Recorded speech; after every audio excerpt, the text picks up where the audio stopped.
Galactic Federation Secure Transmission, Priority Level Omega. 2. The United Nations of Earth, Security Council Division. From Supreme Chancellor Varathis, Galactic Federation Assembly. Subject: Immediate cessation of nuclear armament expansion.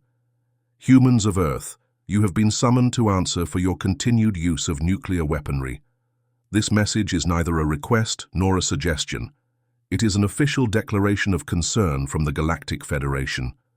Your planet has breached the threshold of acceptable planetary armament, and your continued tests of high-yield nuclear devices have drawn alarm from neighboring systems. Effective immediately, you are to cease all further development, testing, and deployment of nuclear armaments, or face intergalactic sanctions. The message wasn't a surprise. We had been waiting for it. Admiral Jonathan Pierce of the United Earth Defense Initiative read the transmission as it scrolled across the holographic display in front of him. The Federation had been grumbling about this for years, but this time, they weren't just grumbling. The last nuclear test in the asteroid belt had triggered enough cosmic radiation that nearby monitoring stations, alien ones, had flagged it as a potential planetary detonation. Pierce exhaled slowly. "Well," he muttered, "this is going to be a problem." His chief political officer, Ambassador Elias Vaughn, folded his arms. "You think?"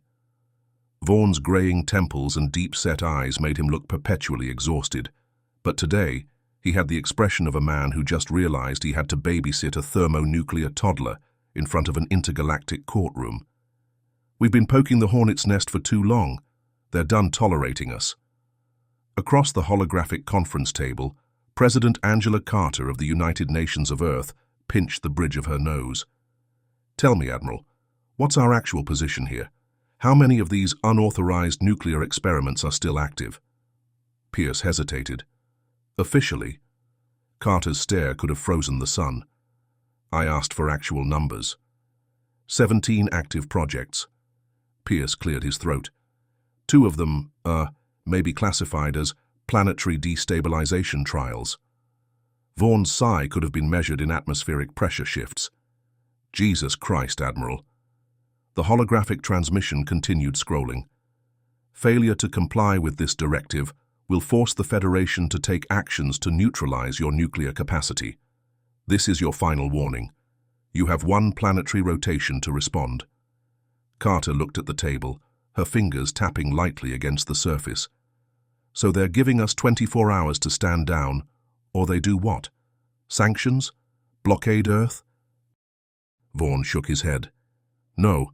If they're escalating to this level, they're past economic pressure. They're talking about direct military action, probably kinetic strikes against key facilities, maybe even orbital bombardment." Pierce scoffed. "They're not going to wipe us out over some bombs." Vaughn gave him a flat look. "Oh no. You know what happened to the Drelox Republic?" Pierce frowned. "Wasn't that the—" "Yeah," Vaughn cut in. "They ignored a similar final warning from the Federation 100 years ago, thought they could negotiate. 2 weeks later, their entire planetary defense grid was vaporized, and before they could retaliate, their own people overthrew their government to avoid total annihilation." The room was silent. Carter tapped the table again. "I need options." Vaughn sighed. "There aren't many. We either comply, try to negotiate for an extension, or we dig in and prepare for a fight." Pierce leaned forward. "Or we do what humans always do." Vaughn narrowed his eyes. "Which is?" Pierce's grin was slow and sharp. "We stall, we misdirect, and we prepare a contingency." Galactic Federation Secure Transmission, Response from Earth. 2. Supreme Chancellor, Varathis, Galactic Federation Assembly. From President Angela Carter, United Nations of Earth. Subject: Acknowledgement and request for diplomatic resolution. Esteemed members of the Galactic Federation, we acknowledge your concerns regarding the continued development of nuclear energy and weaponry on Earth. We assure you that our actions are not a threat to interstellar peace, but rather a means of securing our planetary sovereignty. That said, we recognize the gravity of your request and propose an immediate diplomatic summit to discuss the future of Earth's nuclear capabilities within the intergalactic community. We invite representatives of the Federation to meet with us at Lunar Station Alexandria for direct negotiations. We believe a peaceful resolution is in the best interest of all parties involved. Pierce smirked as Carter signed off on the message. Vaughn, however, still looked like he had swallowed a lemon. "You just bought us time," the ambassador muttered. "But what's the contingency, Admiral?" Pierce exhaled, glancing at the classified data scrolling in his personal interface. His eyes flicked to a particular project name, hidden under half a dozen layers of black-budget security clearance. Project Persephone. "I'm just making sure that, if the Federation wants to play hardball," he said, "they understand we're really good at throwing curveballs." 12 hours later, Lunar Station Alexandria. The Galactic Federation envoy arrived in the form of a single massive cruiser, the Celestial Authority, a ship so large that its gravitational field lightly distorted space around it. Its arrival sent ripples of tension through every military analyst on the Moon. Inside the diplomatic chamber, Supreme Chancellor Varathis was exactly as imposing as expected. Tall, regal, and radiating the silent authority of a species that had crushed insubordination for centuries. His silver eyes studied Carter with an expression that suggested he was already considering Earth's funeral arrangements. "Madam President," he said smoothly, "we appreciate your willingness to engage in negotiations." Carter smiled tightly. "Humanity has always valued diplomacy." Varathis raised a brow. "And yet you have chosen to test weapons that could end all life on your world." Carter's smile didn't waver. "You misunderstand. We're testing weapons that ensure no one else can end all life on our world." Varathis' expression barely flickered, but Vaughn saw it, the tiniest, almost imperceptible moment where the Supreme Chancellor hesitated. Earth wasn't groveling. Earth wasn't panicking. Earth was calculating. And for the first time, the Galactic Federation realized they might not be the only ones holding the bigger stick. Lunar Station Alexandria, Federation Diplomatic Chambers. Silence stretched between President Angela Carter and Supreme Chancellor Varathis. The kind of silence that carried weight, the kind that made men sweat and governments crumble. Vaughn watched as Varathis processed Carter's words, his silver eyes flickering with something just shy of irritation. The Supreme Chancellor was used to species bending the knee, not standing toe-to-toe with veiled threats. Admiral Pierce stood to the side, his arms folded, studying the Chancellor with the patience of a man who had spent his entire career figuring out how to fight an enemy before the enemy even knew they were an enemy. "You speak of security," Varathis said finally, his voice smooth but cold. "But security is not the word the Federation would use for your reckless expansion of planetary armaments. Humanity's nuclear arsenal has grown beyond the acceptable limits for a pre-interstellar civilization." Carter leaned forward slightly, placing her hands on the polished table between them. "And who decided those limits?" Varathis blinked. "The Galactic Federation." "And how many nuclear weapons does the Federation possess?" The silence that followed was telling. Pierce smirked. Vaughn resisted the urge to sigh. Carter was good at this game. Too good. Varathis recovered quickly. "The Federation's weapon stockpiles are under strict intergalactic regulatory oversight. Every system is balanced to ensure stability among its member states." Balanced. Carter let the word linger in the air. "Yet humanity has no seat at this regulatory table. We're expected to disarm while trusting that the same people who denied us full membership will protect us. Forgive me, Chancellor, but that sounds less like balance and more like control." Varathis' fingers flexed against the surface of the table. "Earth has been granted provisional status within the Federation." "Provisional," Carter cut in, "as in second class, restricted from full participation, allowed to trade but not legislate, observed but not trusted." Varathis didn't immediately respond. The other Federation envoys, representatives from a dozen alien species, shifted in their seats. Some looked uncomfortable. Others merely watched with the quiet patience of predators, waiting to see how the humans would either talk their way out of this or implode spectacularly. Pierce decided to make it worse. "You keep saying we have too many nuclear weapons," the Admiral said, his voice casual, almost lazy. "What's the real concern here, Chancellor? That we might use them, or that we might use them better than you?" One of the alien envoys, a reptilian official from the Zalari Dominion, hissed in irritation. A feathered delegate from the Tainari collective clacked their beak sharply. Varathis, however, remained composed. "You misunderstand, Admiral. This is not a matter of competition. This is about ensuring the safety of the greater galactic community." Vaughn sighed inwardly. That was the wrong thing to say. Carter's lips curled slightly. "Ah, so now we get to the heart of it." She leaned back, folding her hands. "You don't trust us. Not because we're reckless, but because we're too good at this game." A murmur rippled through the chamber. Vaughn resisted the urge to rub his temples. "God damn it, Angela." Varathis' expression remained unreadable. "We have observed humanity's rapid technological acceleration, your military doctrines, your adaptability, your pragmatism." "Pragmatism," Pierce echoed. "That's a polite way of saying ruthlessness." Varathis did not deny it. Pierce chuckled. "Well, you're not wrong." Vaughn shot him a warning glance, but the Admiral ignored it. Carter tapped a control on the table. A holographic display flared to life, projecting data into the air. Earth's known nuclear arsenal, orbital defense platforms, and missile networks stretching across the Sol system. "This is what we officially have," Carter said. "But let's be honest, Chancellor. You and I both know intelligence reports don't paint the full picture.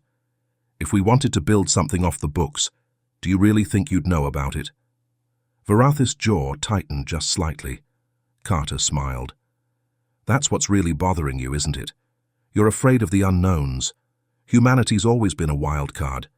You don't fear the weapons you see. You fear the ones you don't." Vaughn felt the temperature in the room shift. This was no longer a diplomatic negotiation. This was psychological warfare, and the Federation was losing. Varathis finally exhaled. "We are not here to discuss hypotheticals." Carter's smile never wavered. "Then let's discuss reality." She nodded at Vaughn. The ambassador tapped another control. A new projection replaced the nuclear arsenal display. An intercepted transmission. Federation military chatter recorded just hours ago. It was encrypted, but human analysts had already broken through half of it.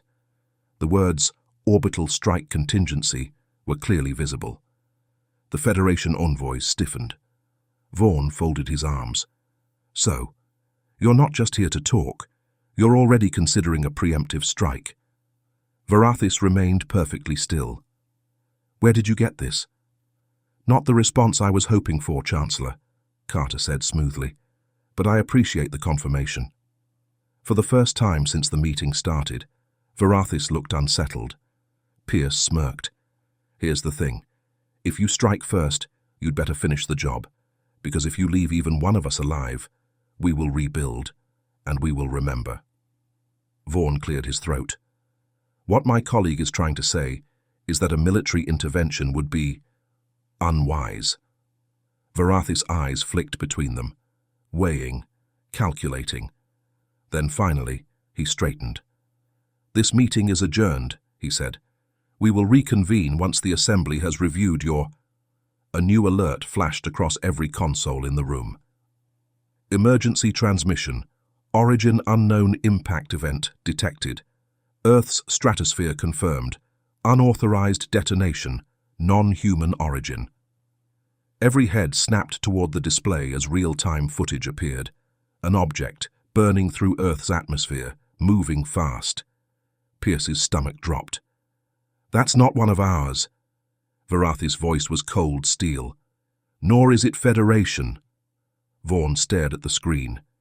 "Then who the hell just fired on Earth?" The object flared brighter. Atmospheric resistance peeled away layers of its outer casing, revealing something unmistakable. A warhead. And it wasn't human. The emergency alert pulsed across the chamber, painting every surface in harsh red light. Impact event detected. Origin unknown. Confirmed. Non-human warhead entering Earth's stratosphere. Silence. A single breath held between worlds. Then the room exploded into motion. Admiral Pierce was already moving, his neural implant syncing with Earth's defense grid as he barked orders. "Get me NORAD. Track that warhead's trajectory. Now!" President Carter stood rigid, her knuckles white against the table's edge. "Vaughn." Ambassador Vaughn didn't hesitate, flipping open his comms. "This is Vaughn. Secure all Federation channels. We need immediate confirmation that this isn't one of theirs." Across the room, Supreme Chancellor Varathis looked just as stunned as the humans. His silver eyes narrowed as he turned to one of his aides. "Confirm all fleet assets in Sol system. I want to know if any of our own ships detected this launch." The alien envoy scrambled to comply, his fingers darting across the console with inhuman speed. "No known Federation signatures match the launch parameters. This is not one of ours." Carter exhaled sharply. "So either we have a rogue faction in the Federation, or someone else just started a war," Pierce finished. The holographic display flickered, then sharpened. A new transmission from NORAD. Live feed, Earth atmosphere. The warhead was still falling, a burning streak cutting through the sky. Sensors struggled to keep a lock on it. Its surface was shifting, adapting, as if alive. Vaughn's throat went dry. "That's not just a warhead." Varathis' aide paled, his hands trembling. "That is biomechanical, a living payload." Pierce swore under his breath. "We need to take it down before it hits." Carter turned to the Federation envoys. "You wanted us to stop using nuclear weapons? Congratulations. Now we're under attack, and we can't use them without igniting an intergalactic incident. So unless you've got a better solution, I suggest you help us before we all find out what the hell that thing does on impact." Varathis' gaze locked onto Carter's. The weight of entire civilizations pressed between them. Then the Supreme Chancellor turned to his command team. "Deploy the Ardent Dawn and the Celestial Authority. Full defensive measures. No weapon restrictions. That warhead does not reach Earth's surface." The Federation envoys hesitated. "Chancellor, if we intervene—" "Now is not the time for politics," Varathis snapped. "Now is the time for action." NORAD Command Center, Cheyenne Mountain, Earth. Deep beneath the Rocky Mountains, NORAD's control room was a storm of voices, data streams, and flashing alarms. General Ethan Reynolds, director of Earth's Strategic Defense Initiative, leaned over the main console, eyes locked onto the incoming trajectory map. "I want every missile battery, every kinetic strike platform, and every railgun we've got locked on that damn thing." One of his officers turned, her face pale. "Sir, the warhead's surface is absorbing electromagnetic scans. It's adapting. Our standard countermeasures might not—" "I didn't ask for a science lecture, Lieutenant. Fire the damn weapons." The command center trembled as Earth's orbital defense grid came to life. High above the planet, automated turrets rotated, railguns adjusted their angles, and missile silos burst open. A salvo of hypersonic projectiles streaked toward the falling warhead.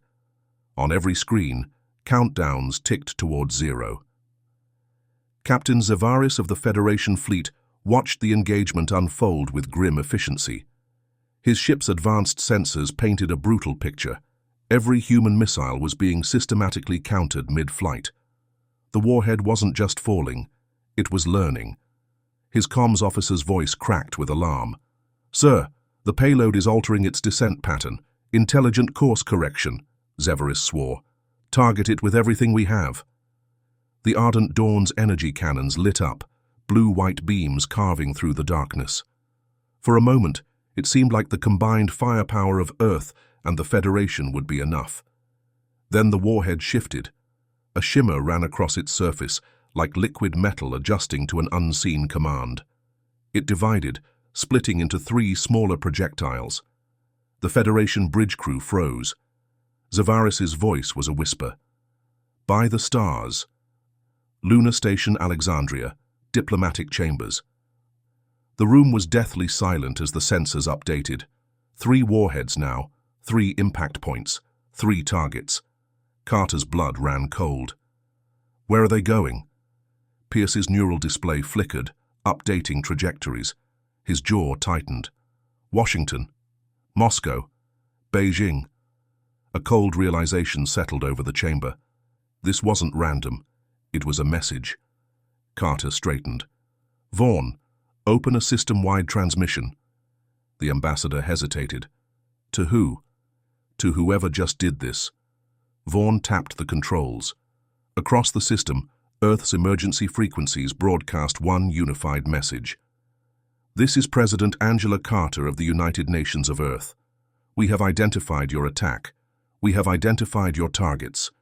If you think this act of aggression will break humanity, you have gravely misunderstood who we are. You have exactly 60 seconds to explain yourselves before we respond in kind. Silence. Then, a reply. A voice, hollow and artificial, crackled through the speakers.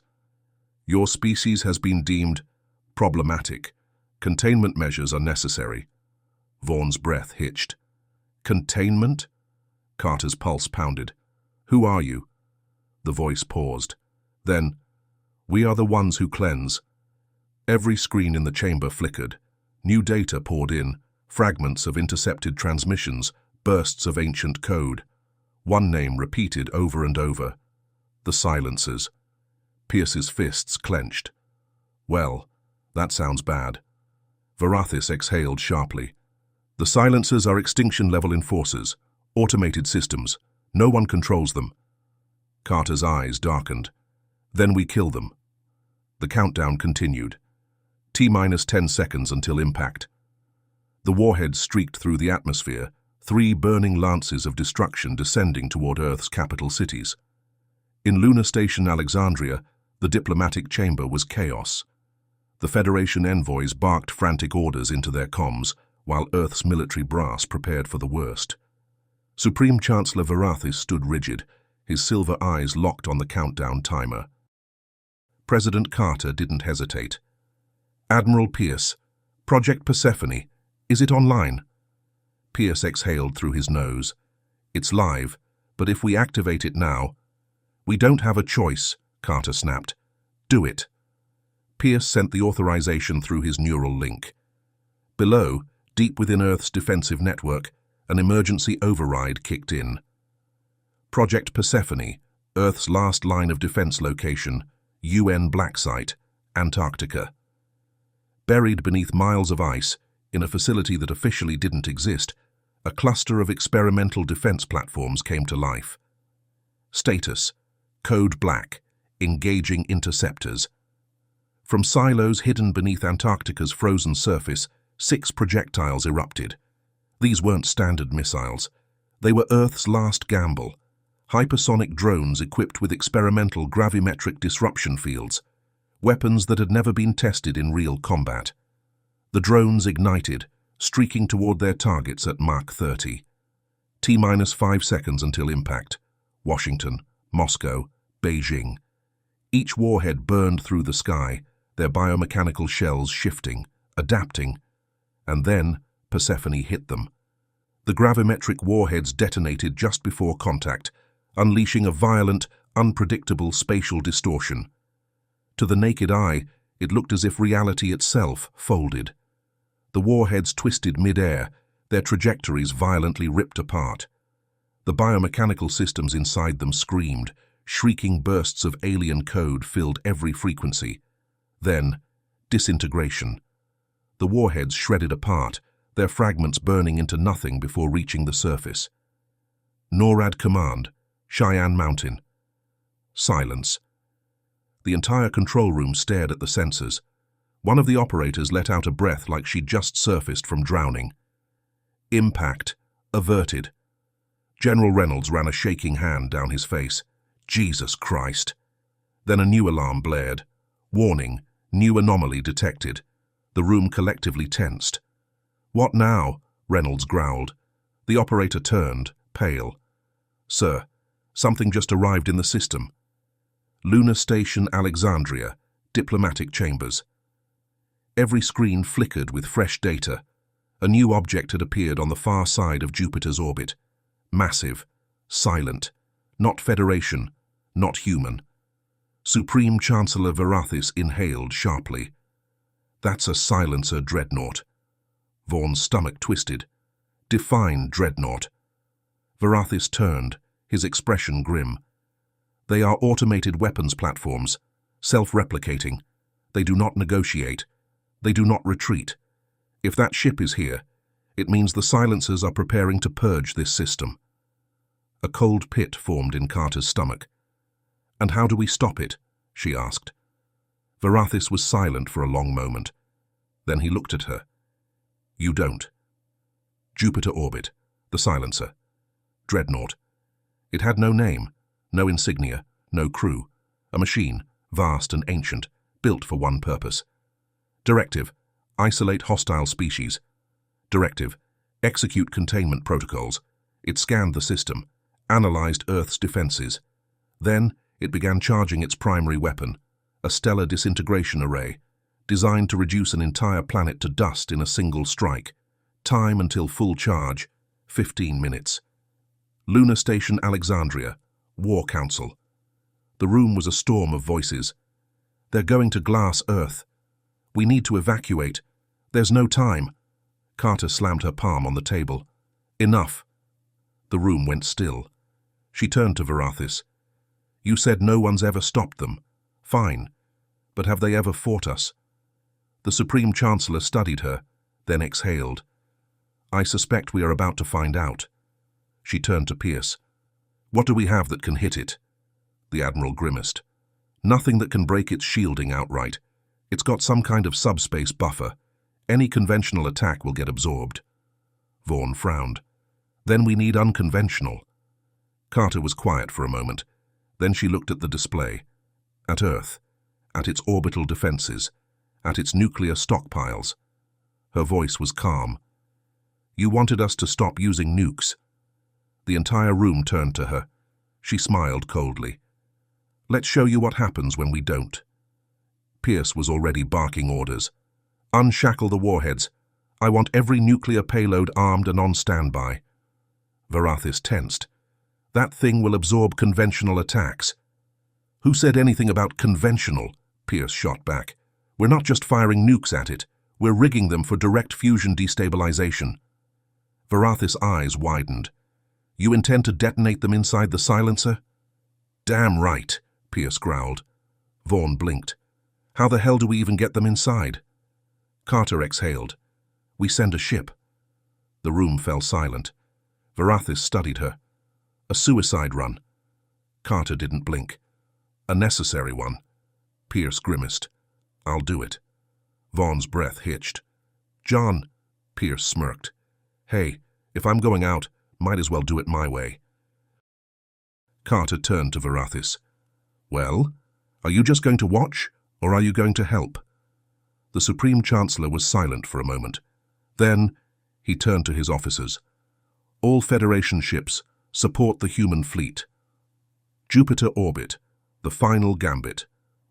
The silencer. Dreadnought's weapon systems reached 95% charge. Then Earth's fleet arrived. Pierce's assault craft, the Sovereign Dawn, streaked toward the Dreadnought, its hull lined with every nuclear warhead Earth had left. Federation ships flanked it, drawing fire. Shields flickered. Fighters burned. The Dreadnought fired. The Sovereign Dawn weaved through the onslaught, pushing forward. Closer. 100 kilometers. 50 kilometers. 20 kilometers. The Dreadnought's defenses focused on the larger fleet, ignoring the tiny, insignificant human ship slipping past. Inside the cockpit, Pierce grinned. Too slow, you bastard. He armed the warheads and plunged straight into the silencer's core. A heartbeat. Then, detonation. The Dreadnought shattered. A sun-bright explosion tore through its hull, ripping apart its core systems in a chain reaction. By the time the fire faded, nothing remained but debris, and Earth still stood. Lunar Station Alexandria, diplomatic chambers. Silence. Then, Varathis exhaled. Perhaps we were premature in our concerns about your weaponry. Carter smirked. Yeah, you think? The silencer dreadnought was gone, not defeated by a grand armada, not broken by the combined might of the Galactic Federation, destroyed by one human ship, a suicidal maneuver, and a payload of the very weapons the Federation had tried to outlaw. In the wreckage, pieces of its biomechanical husk still twitched, as if unwilling to accept its fate. But there was no regenerating from this, no self-repair. The nuclear detonations had left nothing salvageable. For the first time in recorded history, a silencer had been stopped, and Earth had done it. Lunar Station Alexandria, Federation War Council. The diplomatic chamber was eerily silent. Supreme Chancellor Varathis sat rigid, his fingers steepled, his silver eyes unreadable. Around him, the Federation envoys looked shaken, some in awe, others in horror.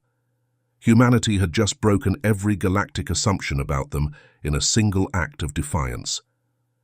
President Carter sat across from Varathis, calm, controlled. But Vaughn could see it in her eyes. This was a new game now. Varathis finally spoke. His voice was measured, but there was something under it, something raw. No civilization has ever survived direct conflict with the silencers. He exhaled slowly. And yet, here you sit. Carter leaned forward slightly. You underestimated us. Varathis gave the smallest of nods. Yes. Silence again. Then Vaughn decided to twist the knife. So, he said, still want us to get rid of our nukes? The room tensed. Carter's lips curled slightly. Varathis met her gaze. No. The admission was quiet, but it changed everything. The Federation had spent decades trying to force humanity into compliance. But now they understood the truth. Earth wasn't just another fledgling species to be managed. Earth was the reason they were all still alive. The news spread like wildfire. Across the galaxy, species who had once dismissed humanity as reckless upstarts now saw them with new eyes. The only species to defeat a silencer. The only species to use nuclear weapons not for destruction, but for salvation. Some feared them, some respected them, but no one ignored them anymore.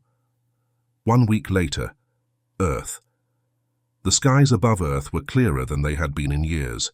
The debris from the intercepted warheads had burned away, leaving nothing but the cold void beyond. In Washington, Moscow, and Beijing, the leaders of Earth met under one banner. For once, the planet stood unified. Carter watched the live feeds from Lunar Station Alexandria. She turned as Vaughn entered, shaking his head. You realize what we've just done, right? Carter sipped her coffee. We saved ourselves. Vaughn exhaled. We forced the entire galactic community to acknowledge that humans are now players in this universe. Carter smiled. Good. Vaughn studied her. And what happens now? She set the coffee down. Now? She glanced at the data streams, news reports flooding in from across the stars. Now the galaxy knew what humanity was capable of. Now the rules had changed. Carter's eyes gleamed. Now they learned that we're just getting started.